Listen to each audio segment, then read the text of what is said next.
Hello and welcome to Wellness Wednesday with 3W. This is Beth Chase, your host for today's broadcast. I have with me today in the studio Helen Nguyen. She's the executive director of 3W, a medical clinic providing reproductive health services for women in the Seattle area.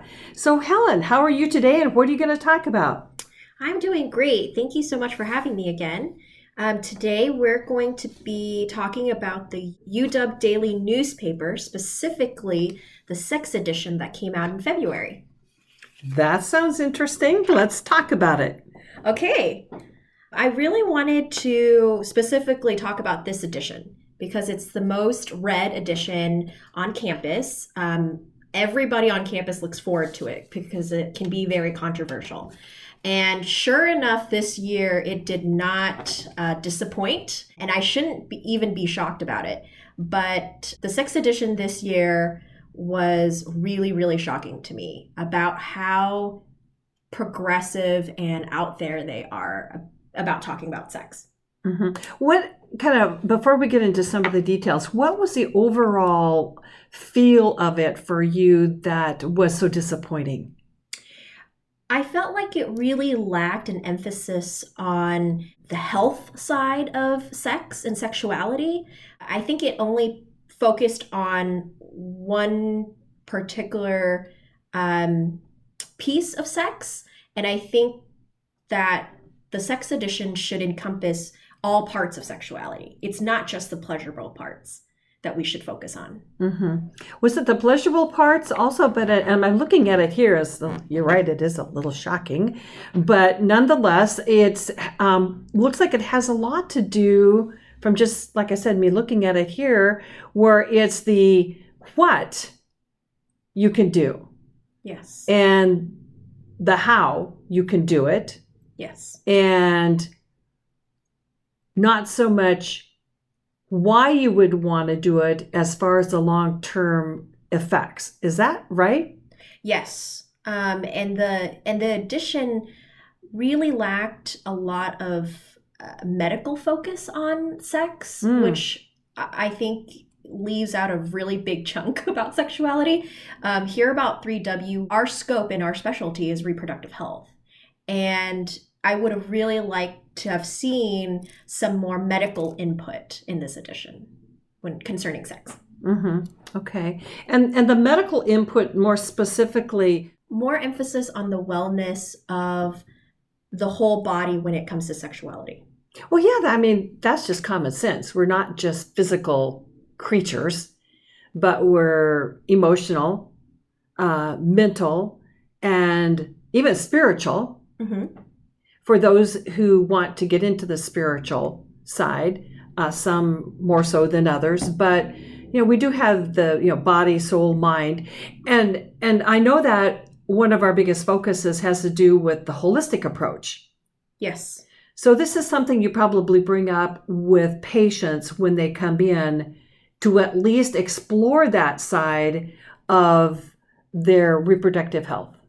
Yes, and that's why all of our appointments are unrushed and very accessible, where you have up to an hour with a medical provider to talk about all aspects of any healthcare questions that you might have.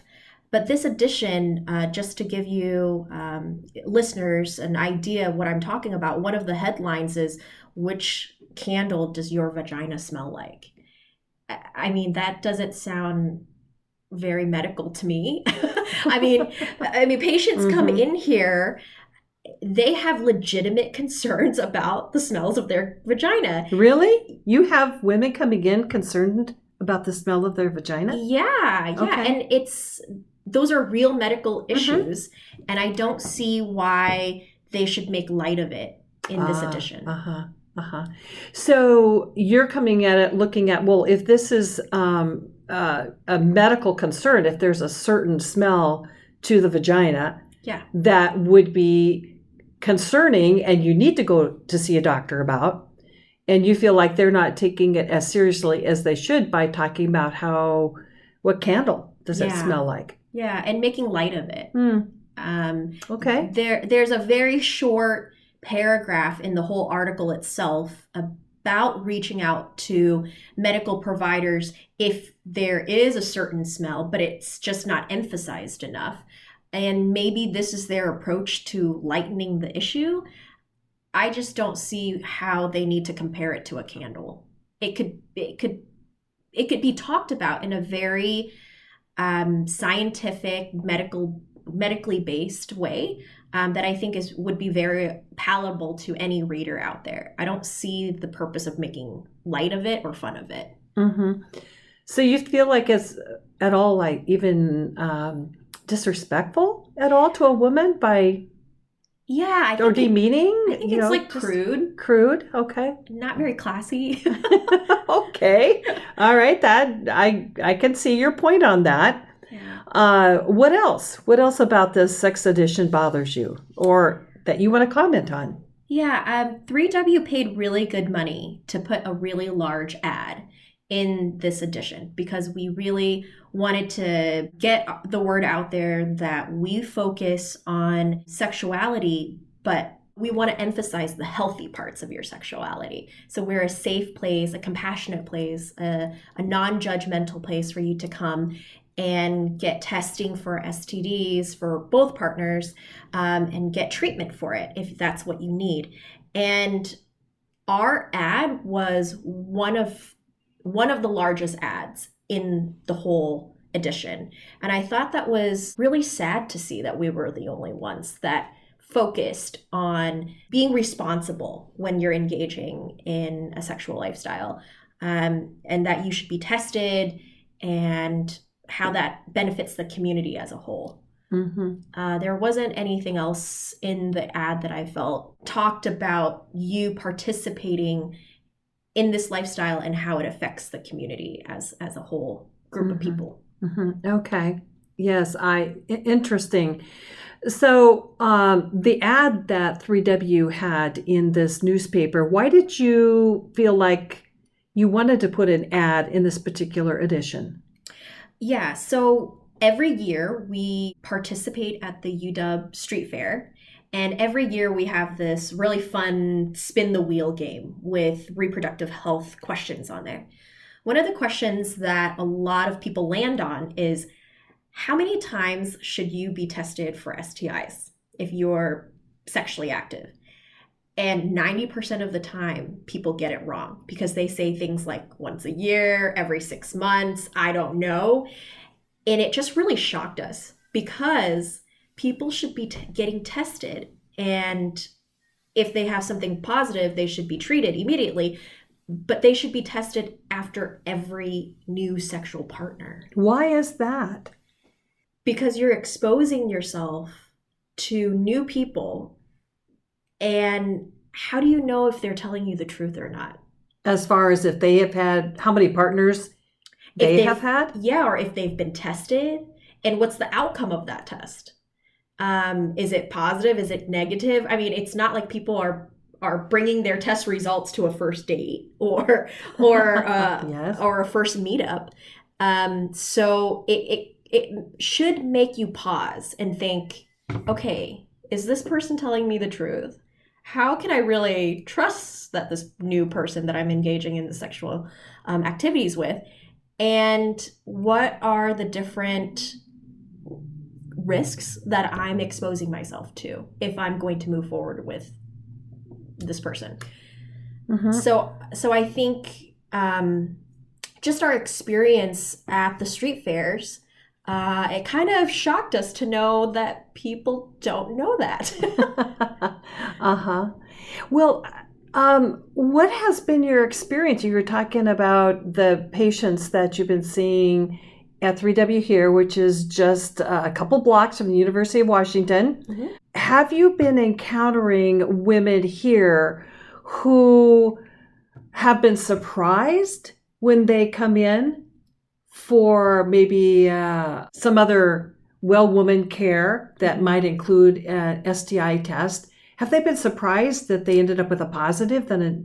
Yes. In fact, I can think of a recent patient that she came in for STI testing because she had a new partner. And her STI results came back positive, and she was just devastated. And what makes the situation kind of sad is that, she expressed to our medical providers that she was very careful with who she was with. She'd only been with one other person in a long-term relationship, in fact, for 4 years, with one other person before this new partner. And before she even engaged in a sexual relationship with this new partner, she did her due diligence and asked this person, okay, have you been tested? Who else have you been with? And that's when she felt like she could trust this person and have a relationship with them. Well, to her surprise, she walked away with more than she bargained for, I think. And it was just really sad to see her realize this and have such a moment of reality at such a young age. And it's a positive result that's going to affect her for the rest of her life. Oh, so her kind of STI was a permanent one that she'll have to deal with the rest of her life. Yes. And she came in not even wanting to be tested for that specific STI because she didn't have any symptoms. And that's a majority of our patients is they come in and they're like, just give me the full panel of STIs because a lot of the STIs that people might have are asymptomatic, so you don't know. And so she didn't know that she had this, and it was a huge shock to her.